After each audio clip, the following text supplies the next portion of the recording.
I'm writing about the Orthodox world, but it's very important to me that this has mainstream readership. It's not supposed to be niche. It's supposed to just be for any person.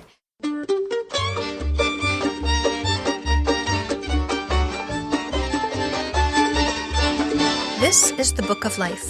I'm Heidi Rabinowitz. Meira Drazin won the 2016 Sydney Taylor Manuscript Award for her middle grade story Honey and Me, about a pair of contemporary Orthodox Jewish girls who are best friends. The book will be published in 2018 by Scholastic. At the 2016 Association of Jewish Libraries Conference in Charleston, South Carolina, I pulled aside Meira and two members of the awards committee for a quick chat. We're here at the Association of Jewish Libraries Conference 2016 in Charleston, South Carolina, and I'm sitting with Meira Drazin, the winner of the Sydney Taylor Manuscript Award for a manuscript called Honey and Me. And we've also got two members of the Manuscript Award Committee here. We've got Toby Harris, and we've got the chair of the committee, Eileen Grossberg. So let's start by having you tell us a brief overview of the story itself. The story is about the friendship of two modern Orthodox girls. One is called Honey Wine, and the other is Mila Bloom. They're best friends and also foils to each other. And the story takes place over the course of their 6th grade year. Honey joins Mila's class. She used to go to a different school, and she now joins her class. And the story takes them through different triumphs and challenges that they have over the course of the year. Okay, and what was the inspiration for this story? The time I was first starting to think about writing it, my daughter was almost 7. She was too little to read these books by herself, but I had started to read to her a lot of my own favorites when I was a child. They were Judy Blume books, the Ramona books, Ballet Shoes, and the All of a Kind family books. They had really resonated with me as a child because I grew up modern Orthodox, and I had never until then and since then seen characters in a story that observed their Judaism in the same way that I did. And reading it as an adult to my daughter, I was struck by that again.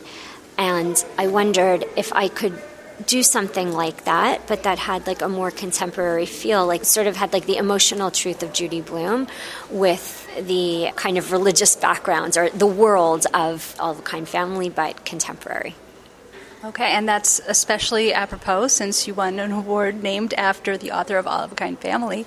So why don't we go over to Eileen to tell us a little bit about the award itself. The Sydney Taylor Manuscript Award is named after the author of the All of a Kind family books. It's an award given for an unpublished manuscript, literary fiction, for ages 8 to 13.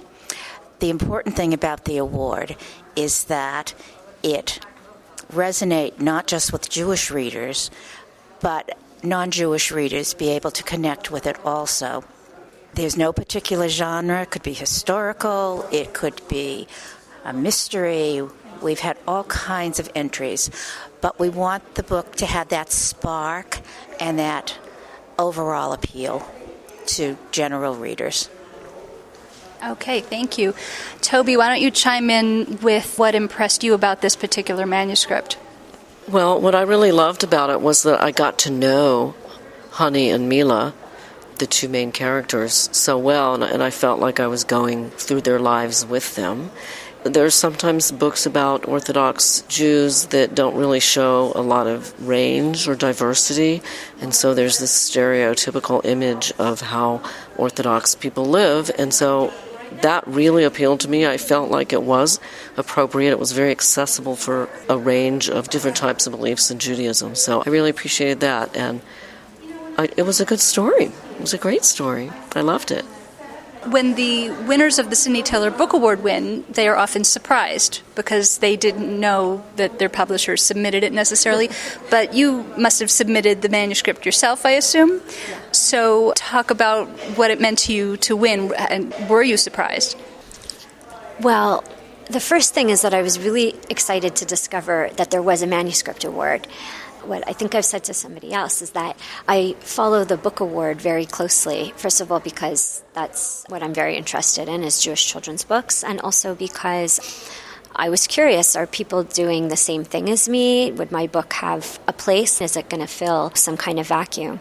So when I found out about the Manuscript Award, it was really exciting. When I read the description of it, I thought, this is my book. Like, I have to put in for it because this is exactly what it is. And it's, as Eileen said, like, I'm writing about the Orthodox world, but it's very important to me that this has mainstream readership. It's not supposed to be niche. It's supposed to just be for any person. So was I surprised when I won? Yes, of course. I was just starting to get curious. I wonder what's going to be. And then I got a phone call and an email. Yeah, it was really exciting.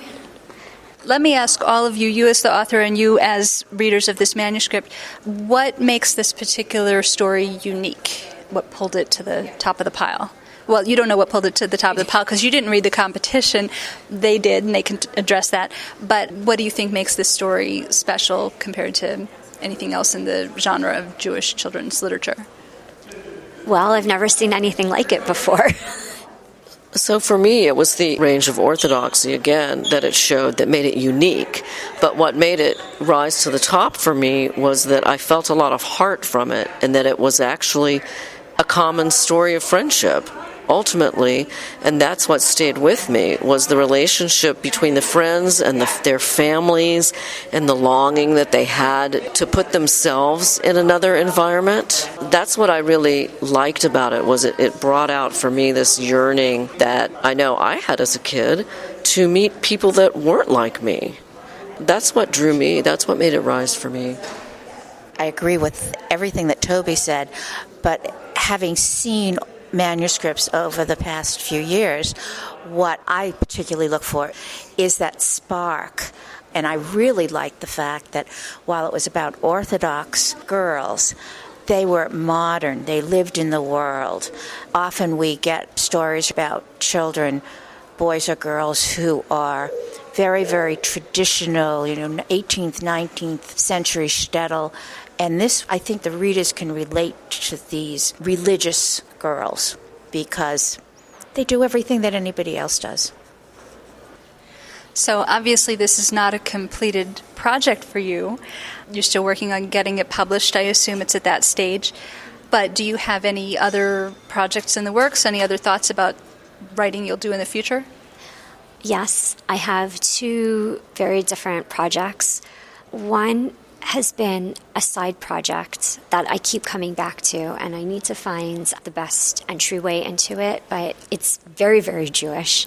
It's a mother telling her children stories that her mother used to tell her about when her mother was a child, growing up like in 1950s Toronto in the immigrant community.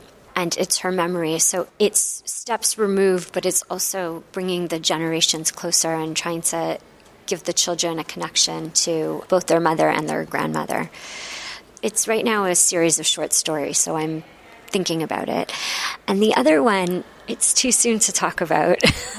But I will say that something that I've struggled with after Honey and Me is how Jewish to make my other projects.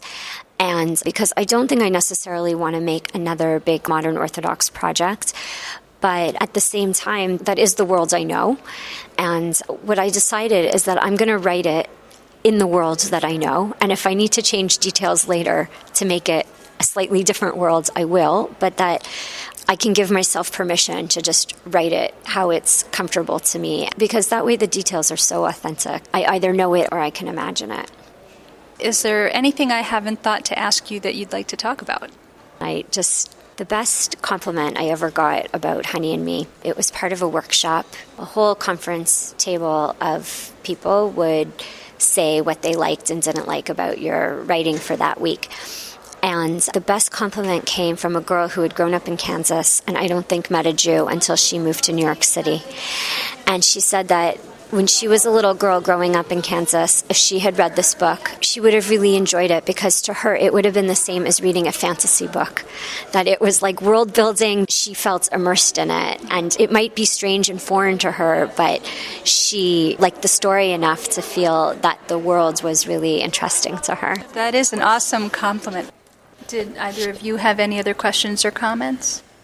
We're just thrilled that you actually came all the way from London. Yeah. You could see how people just welcomed your story, and we're looking forward to seeing this book or a version of it.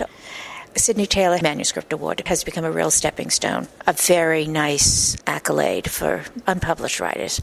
I just want to say that this was my first year on the committee, and I really enjoyed reading all of the entries and such different themes. It really was a range of themes and settings and characters, and it was just a great experience, and I really enjoyed doing it. Well, Meira, thank you so much for speaking with us. I just want to say, first of all, thank you so much for this opportunity. The award is really, really meaningful to me for all the reasons that we talked about. And as Eileen said, to have this opportunity to come and speak to the people that will be my audience, God willing, is really like the most amazing opportunity. You guys are the people who put the books in the hands of children, and that's just an amazing thing. So just thank you so much. Yes, our pleasure. And Toby and Eileen, thank you for participating. Thank you. Thank you. Call Me Ishmael, the Association of Jewish Libraries, and the Jewish Book Council are co-sponsoring a celebration of Jewish story called How Is This Book Different? And we want you to be a part of it. Just call 774-325-0503 between March 27th and April 4th, 2017, and leave a voicemail about a Jewish book that matters to your life. Then listen to everyone's stories at callmeishmael.com.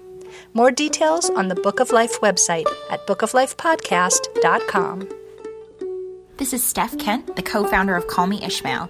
I'll be joining you soon on the Book of Life podcast, and you'll learn how you can call Ishmael to say why your favorite book is different than all other books.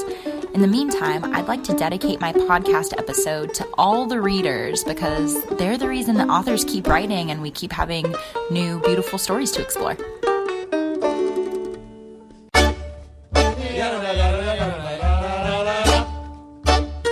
If you enjoy the Book of Life podcast, please become a patron at patreon.com/bookoflife. Leave a review on iTunes or a comment on our blog at bookoflifepodcast.com. You can also like our page at facebook.com/bookoflifepodcast. Follow us at twitter.com/bookoflifepod. Email us at bookoflifepodcast@gmail.com or leave us a voicemail at 561-206-2473. The Book of Life is a podcast service of the Feldman Library at Congregation B'nai Israel in Boca Raton, Florida at cbiboca.org and is supported in part by the Association of Jewish Libraries at jewishlibraries.org. Our background music is provided by the Freilach Makers Klezmer String Band.